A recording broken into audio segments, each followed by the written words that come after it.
The CBS Morning News cordially invites you to a royal celebration. The wedding of Andrew and Sarah. Now, from London, here are Forrest Sawyer and Maria Shriver.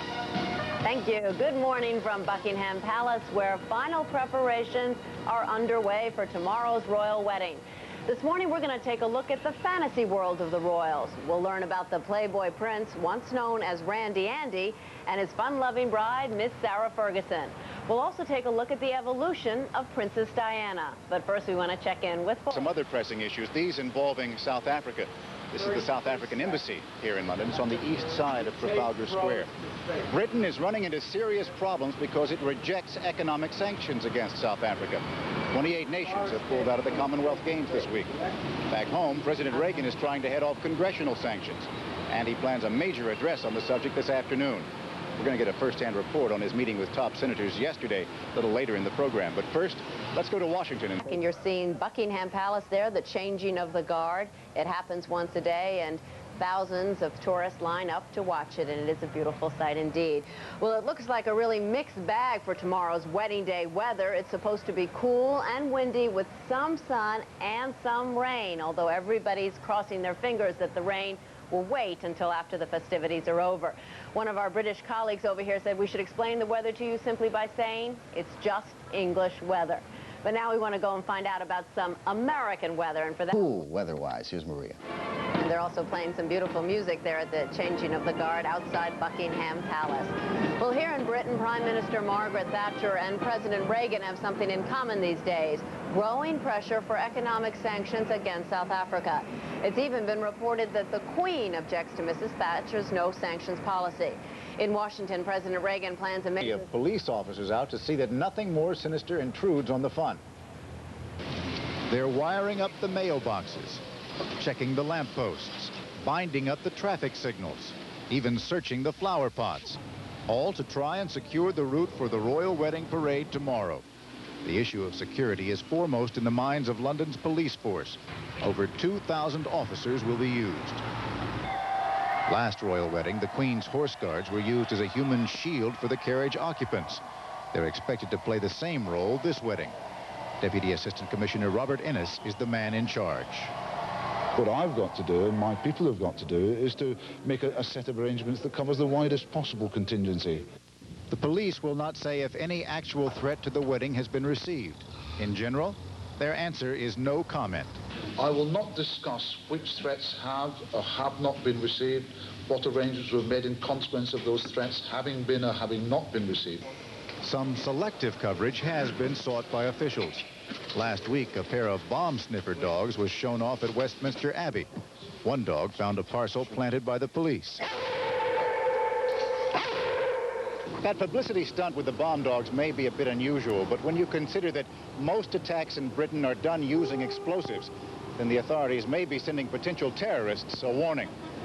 Last chance, and you're going to have to move fast. There is one son left. His name is Edward. Public speaking is not really my forte. Prince Edward, unlike his brothers, has never been a likely successor to the throne. But since childhood, he has been regularly involved in the royal parade of events, serving as a page when his sister Anne was married, and more recently as co-supporter at the wedding of Charles and Diana. He studied archaeology and anthropology at Cambridge, where he played a less than regal role in student productions.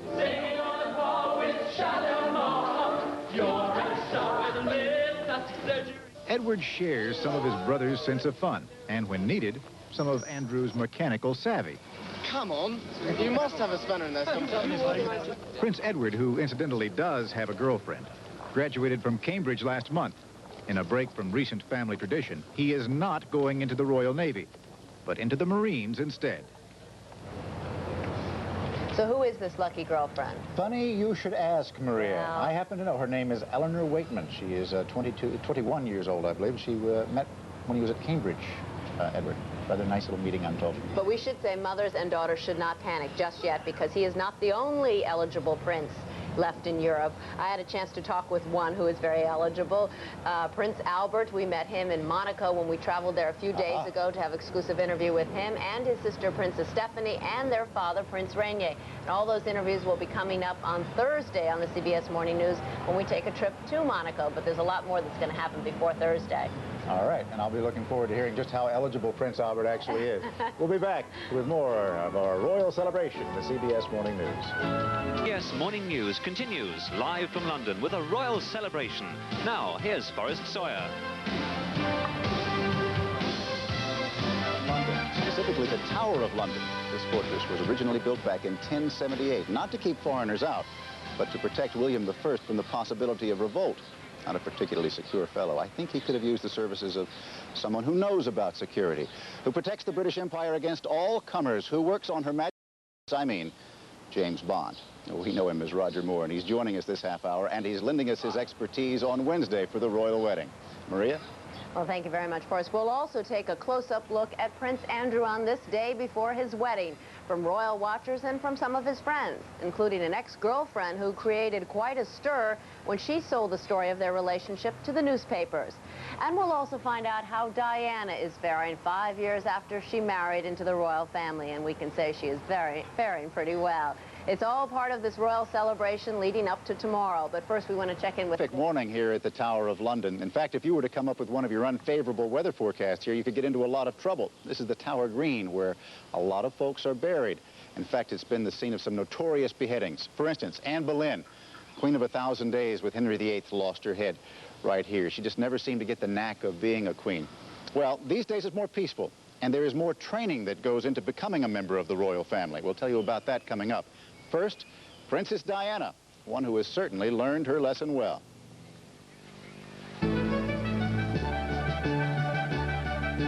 Yes, Morning News Royal Celebration continues live from London with the view down the Mall, where the carriage procession will be tomorrow. It's now 24 minutes before the hour.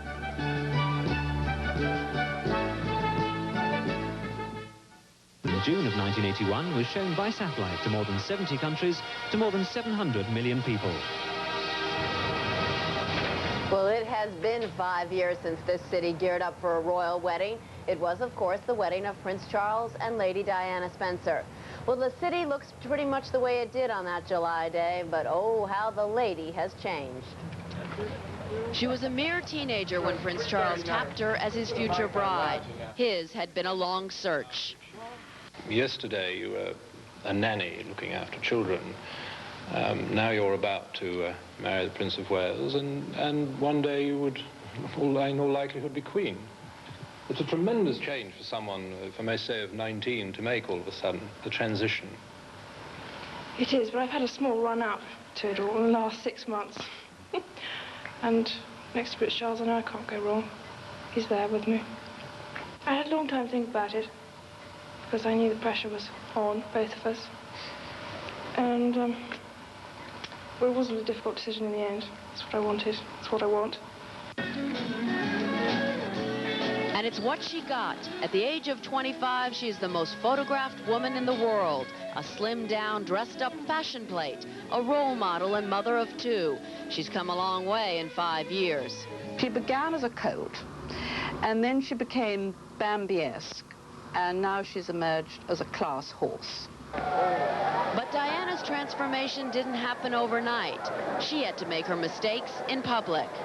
Now let's turn the clock back 5 years to her very first appearance in the most unsuitable black strapless dress. It was the way she wore it. It was very voluptuous, and she was much bigger then. And it really was a very unsuitable debut for the future queen.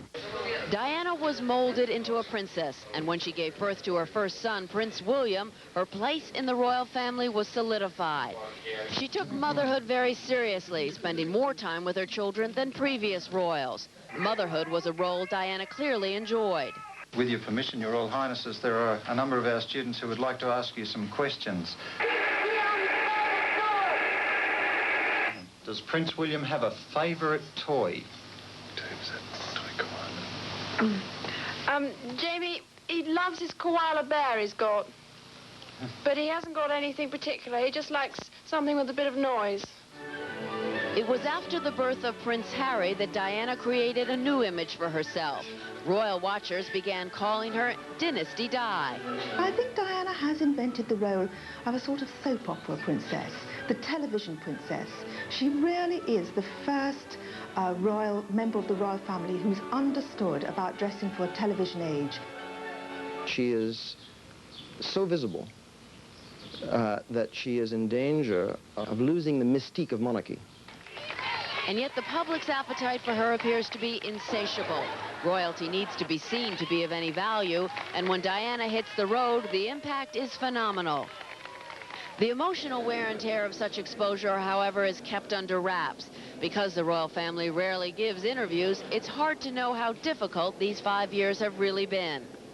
Oh, I think she's amazing now. She was a shy little girl when she first came, and now she's a competent woman. She's developed into being a proper regal person.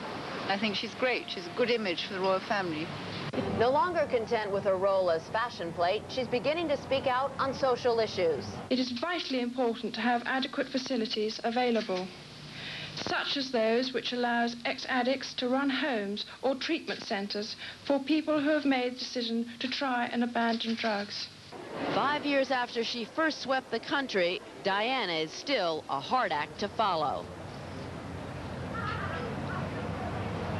Well, the person who's going to be in that fortunate or unfortunate position is 26-year-old Sarah Ferguson, Diana's close friend and hand-picked sister-in-law. No doubt that relationship will come in handy. Diana can offer advice and support and has already paved the way for a whole new generation of young royals.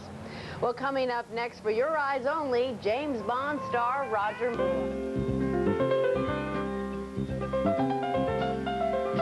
Beautiful shot of Tower Bridge, one of the most recognizable monuments here, just near the tower. Right. We always try to make it easy for our guests to arrive here. Now, we hire taxis sometimes, we fly them places, whatever it may take. Our next guest, well, he had to take the hard way.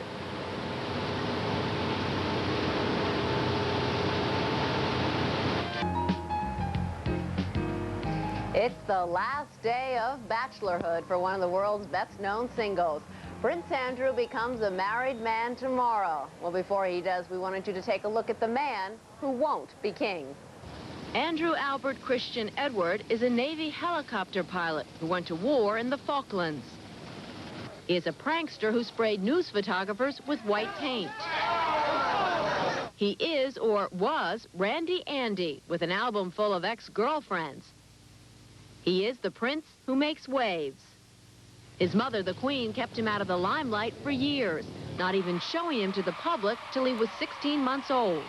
He went to high school where his father and brothers did, a rigorous school in remote Scotland called Gordonston. What the royal family wanted was for the princes to be treated in the same way as every other pupil. Now, inevitably, there are security things that have to happen, but those were low-key and in the background, so that Prince Andrew could do exactly the same sort of program as every other boy and girl. I think Gordonston set him a lot of goals in what he wanted to do, how he wanted to go about it, and gave him a lot of motivation when he left. After training as a helicopter pilot with the Royal Navy, Andrew joined the Falklands battle against Argentina.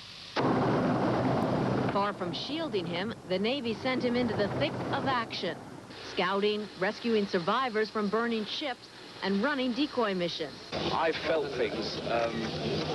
Loneliness. I think that's the one thing I know that I felt down in the Falklands. Was loneliness more than anything else. When you lie down on the deck, and that moment when there are missiles and things flying around, at that precise moment, you are on your own. At the Naval Air Station where the prince is based, his commanding officer recalls the war's effect on Andrew. He was a very young man, just 22 when that started. In 6 months, he saw an awful lot of incidents, which hopefully he'll never see again in his life. But so you mature quickly, and undoubtedly you are a changed person at the end of it. His life was also changed that year by the birth of his nephew, Prince William. That made Andrew third in line to the throne, and unlikely ever to be king.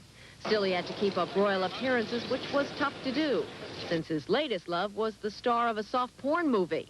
At the request of his parents, it is reported, his romance with Koo Stark came screeching to a halt. Then there was Vicky Hodge, a model who shared a week with the prince on Barbados, then shared the story with the world. He used to tell us that he wished one day he could be an ordinary person, and he would like to go to a party and meet a beautiful girl and kiss her and turn into a prince. Though the randy-andy days are over, Prince Andrew is likely to continue another pursuit, amateur photography. He's had gallery shows and even published a book of his pictures, which range from stark still life to gauzy romantic fantasy. Earlier this year, when his mother turned 60, Andrew took the official portrait. The thing that was good about that picture, nobody else but him could have got that shot. It had a sort of friendliness about it that is difficult to get in a photograph when you've just met somebody 10 minutes earlier, you know. It was a very popular picture. In another portrait, Andrew captured the woman he loves, Sarah Ferguson. By marrying a modern, fun-loving commoner, he may be showing his true colors as a very red-blooded blue blood. So what lies ahead when the honeymoon ends? Prince Andrew will slowly fade into obscurity as the children of the Prince of Wales become more important and more numerous. After years of making waves, this rambunctious young royal may indeed recede from the limelight as time goes on. 26 years after he was first sheltered from the public gaze, that may be just what the Queen ordered. Well, now that we've met the groom, we're going to tell you all about the bride in our next hour. Who is Sarah Ferguson and why is she so different from your usual royal bride? We'll also see how the engagement has changed the little English village where she was born. But first, we want to check in with Forrest. Forrest? But first, we want to check in with Forrest.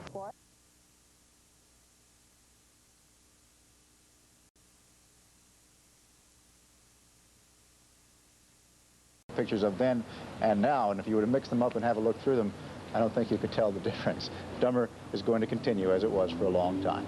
We're going to be right back to meet the man behind the crown jewels and Sarah's wedding ring. Sarah's wedding band is made from a nugget of Welsh gold used for the rings of all the princesses since 1923.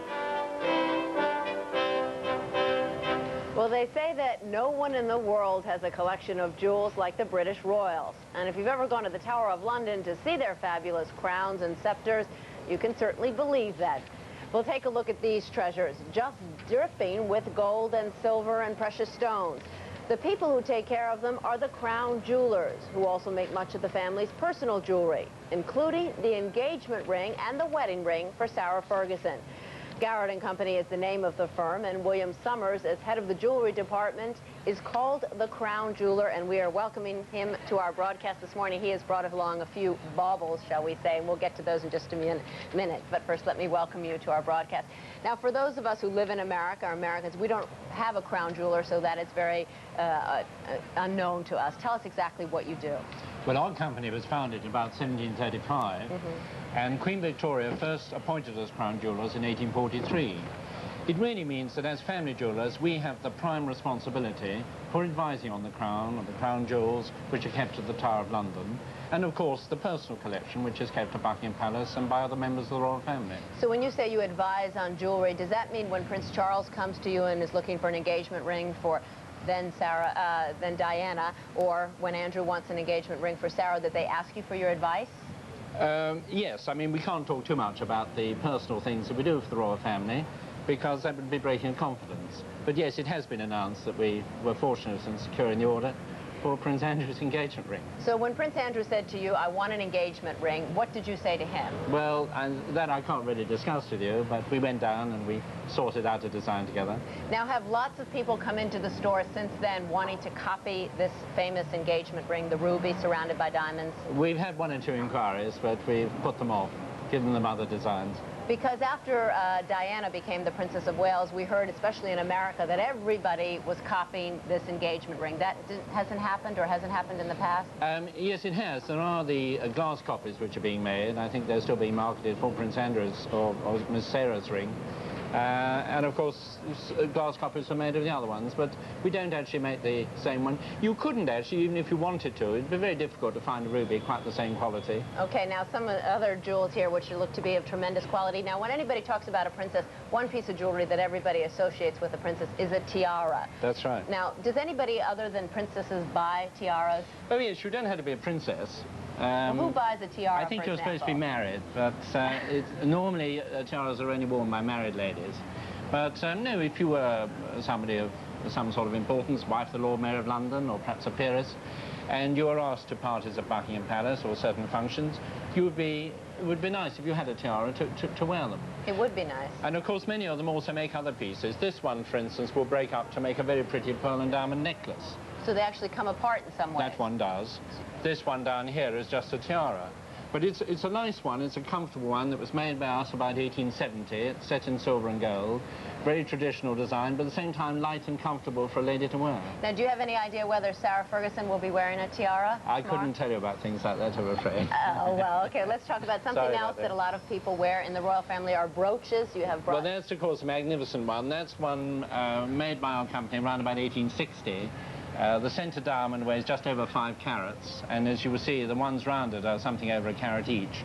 It's a very traditional but a very magnificent brooch, which also would make a pendant or even could be worn as a clasp for a necklace. Now, some of these are rather nice Well, this necklaces. is a modern one. I don't want you to just think that we only make new pieces, old pieces. We do have new pieces. We still have our workshops in Regent Street in London. And this is something that we finished fairly recently. It's a very, very lovely Ceylon sapphire surrounded with fine white diamonds. Now, when women in the United States wear jewelry, they're always very concerned about having the jewelry stolen or having it insured for a lot of money, and they often wear fake jewelry. Does that ever happen with the royal family? They wear copies of the real thing? Not as far as I know. They always wear the real thing. I would have thought so, yeah. Now, did Sarah Ferguson get to wear a lot of these jewels that the royal family owns now that she's becoming a princess? Well, then we'll have to wait and see, won't we? Oh, okay, terrific. Thank you very much for bringing all of these lovely jewels here this morning and for talking to us. And we'll be back in just a few minutes to tell you an answer to the question, what is Prince Andrew really like? We'll hear from two friends, including an exclusive interview with his kiss-and-tell girlfriend, Vicky Hodge.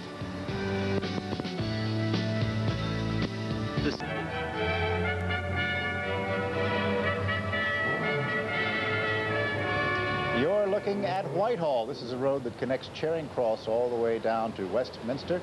Royals will be traveling along that. By the 16th century, this was a residential street, but it dates all the way back to medieval times, and it is still quite stunning. We have a revealing portrait of Prince Andrew for you this morning from two people who have been close to him. In Johannesburg, South Africa, we spoke with a classmate from Gordonston School, Chris West Russell, who helped host Andrew's 21st birthday party at Windsor Castle. And all the way over in Miami, we had an exclusive interview with a lady named Vicky Hodge. Now, she spent a week with the prince in Barbados and then promptly sold a kiss-and-tell interview to a newspaper. We asked them both what the prince was like. Oh, completely charming. I mean, charm personified, and, as I said, immensely attractive, and knew how to make girls feel nice.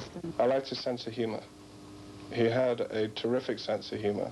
Once he relaxes, and he was Andrew as opposed to His Highness Prince Andrew, he was just like a really super fun young man. He is somebody who doesn't forget his friends. Have you had any contact with him since the 9 days? Not even a postcard, no. Yes, he was successful with girls, but whatever successful means, he was always a gentleman.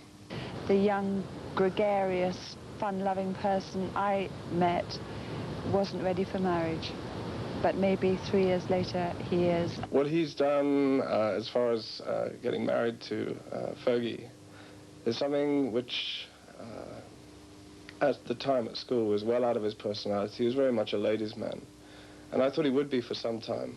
Maybe in the 3 years since I've seen him, he's grown up a lot, but it would have to be an awful lot. Andrew really is a guy who really wants to get his own way a lot of the time, and I think she's one person who will say she wants her own way sometimes. And I think that's what's the attraction there with Andrew.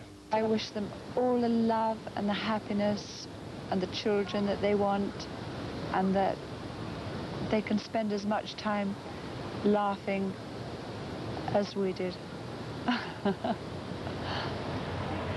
Two views of Prince Andrew. We'll be back in just one moment. With Maria Shriver and Forrest Sawyer.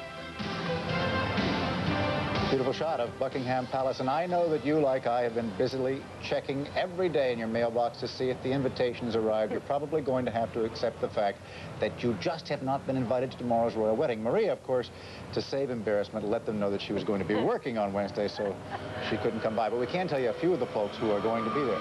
Other than ourselves. Other than ourselves, outside the door. Foyers. One thing, two ex-boyfriends of Sarah Ferguson will be there. She lived with one of them for a while, and at least one of Andrew's ex-girlfriends has been invited. That's Carolyn Seward. Also Nancy Reagan, Estee Lauder, and Elton John are expected, along with a few other thousand, I guess. That's right. We hear that the Queen has invited about 100 members of the household staffs from her various castles. That includes gardeners and gamekeepers and cooks, and that sounds nice. Faith Daniels is, I regret to say, joining us by not being on the list, but she is bringing us the news from Washington. Rain last night. Forrest was complaining that it was, quote, a royal pain. It was also a royal pain for the hundreds of people who've already started camping out on the route of tomorrow's procession. But the sun is shining now and everybody's getting their tarps dried out. The big question still remains, though, whether the rain in tomorrow's forecast will have a little respect for the monarchy and miss London, or at least wait until the wedding day is over. And we certainly hope so. We have lots of weather people on all sides of the Atlantic crossing their fingers. Well, coming up next, we're going to take a look at Sarah Ferguson's past and find out why some old friends are surprised about what's in store for her future. That's when we come back. Father, Major Ronald Ferguson, upon hearing of his daughter's engagement to Prince Andrew, said, "He's a very fine person. I just hope he doesn't leave the Navy." I don't think he will. Well, today she is a commoner, and tomorrow, along about this time, she is going to be a princess. Her name is Sarah Ferguson. And believe me, she is not at all what royal watchers have come to expect. Our chief European correspondent, Tom Fenton, has our profile of the royal bride. Sarah, this way, sir, please. From her first contact with the media, it was obvious she was going to be a different kind of princess. Can we have a kiss, sir? Go for it. Relaxed, open, someone who enjoys a laugh. Not at all royal. The cameraman loved her. She was quite confident, head up, always laughing, always had a joke for us. She was like that from her boarding school days at fashionable Hurst Lodge, where she finished her formal education at 16. The standard image of a princess is somebody rather remote and rather pretty and rather demure. Well, you know, you wouldn't really say Sarah was the ideal princess. At Hurst Lodge, sports and personality development are as important as academics.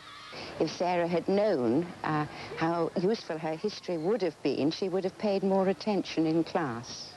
She was one of the most popular girls and eventually became head of the student government. She also displayed an interest in art. She was good. Her work was very lively. It reflected her personality. Her drawing was always very lively. You would probably not get her to sit down and do a very intricate flower drawing, but she would draw other things with great gusto.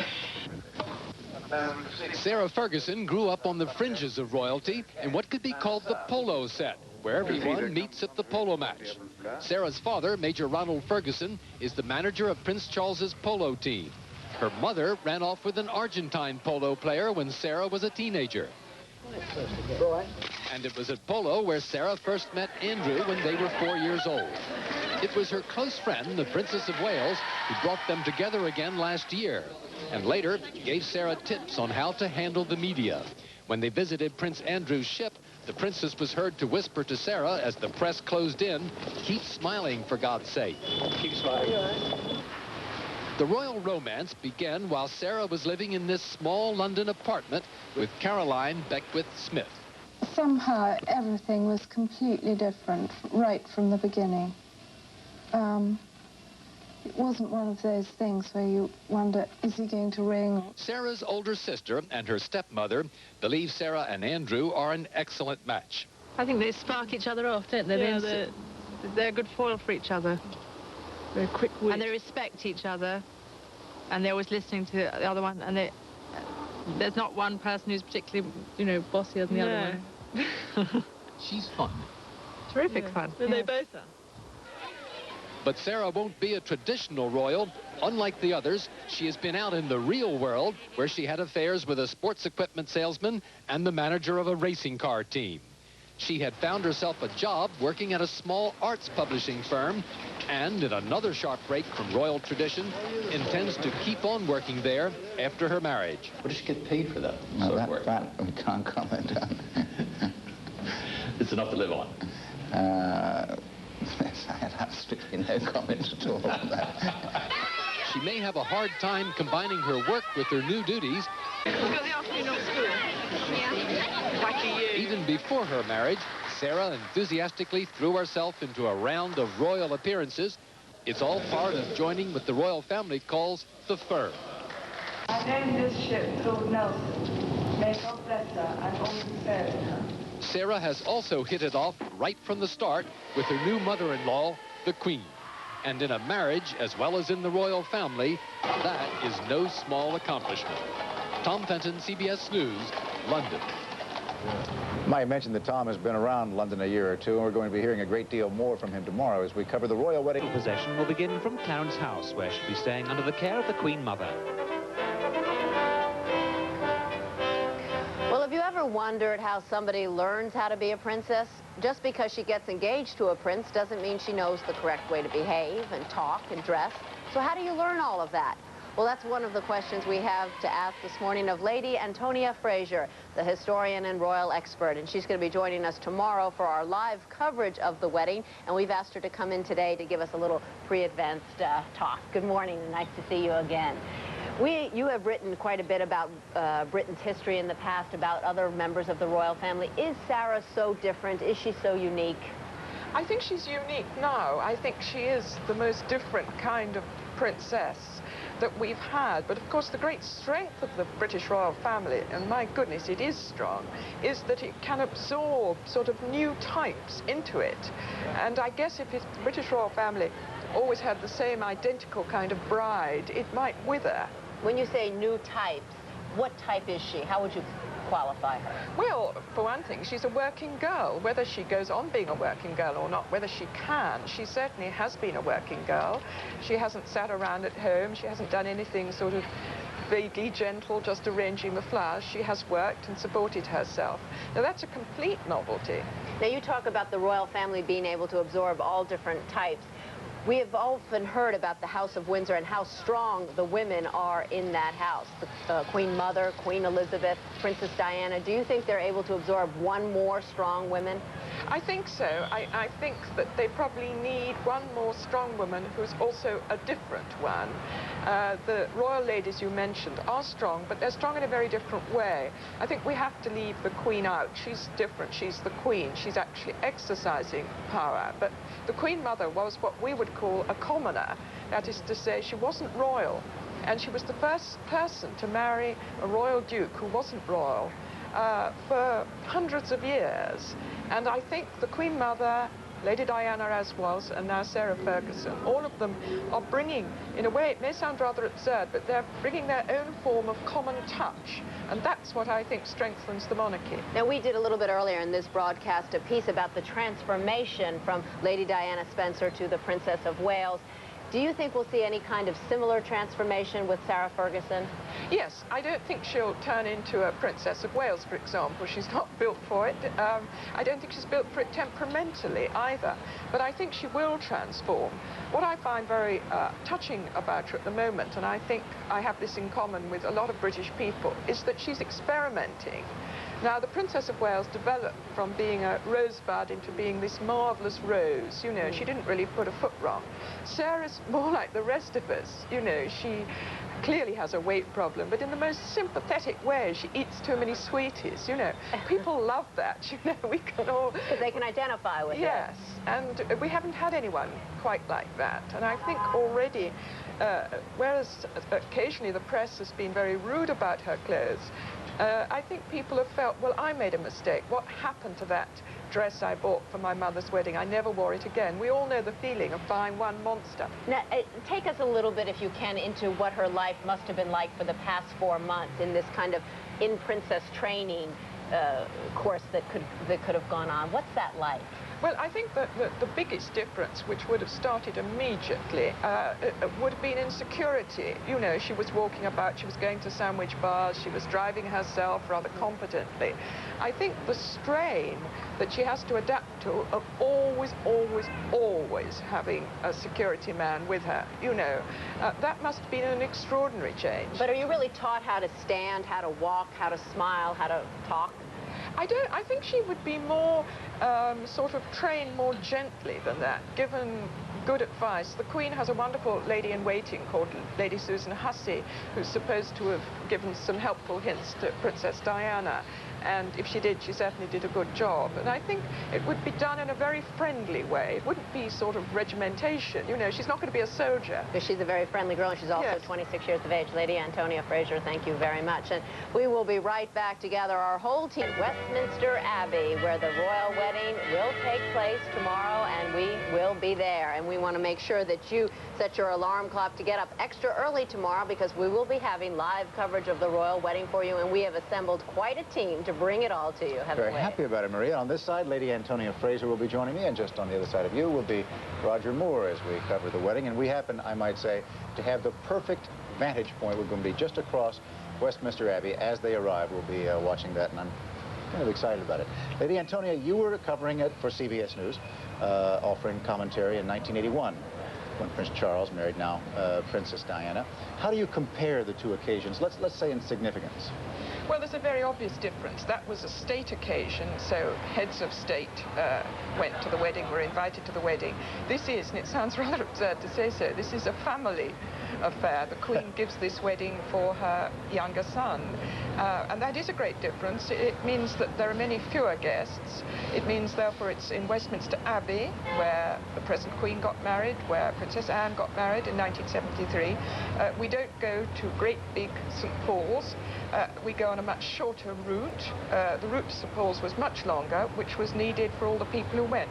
So this, in a way, is a family as opposed to a state affair. And everybody's saying there'll be probably a lot more humor. It's still very grand by our standards in the United States. Roger, this is going to be your first royal wedding. I know you were looking at some of the footage from the last one last night. What are you most excited about in covering this?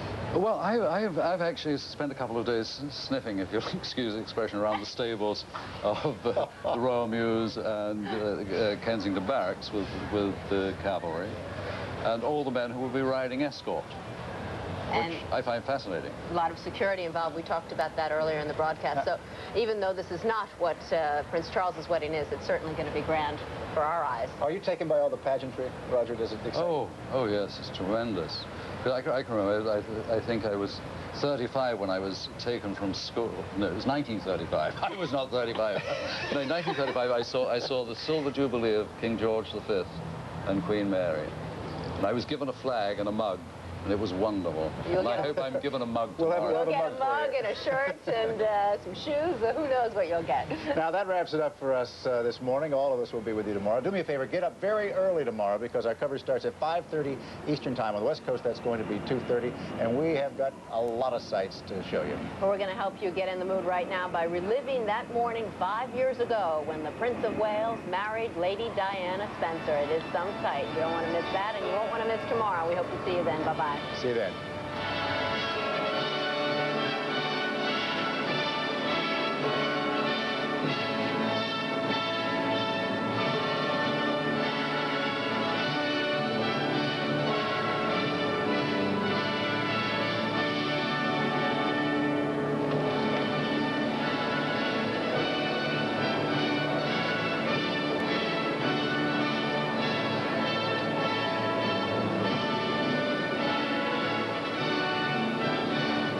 We are gathered here in the sight of God and in the face of this congregation to join together this man and this woman in holy matrimony. I, Charles Philip Arthur George. Take thee, Diana Francis. Take thee, Diana Francis. I, Diana Francis. Take thee, Charles Philip Arthur George. Take thee, Philip Charles Arthur George. I pronounce that they be man and wife together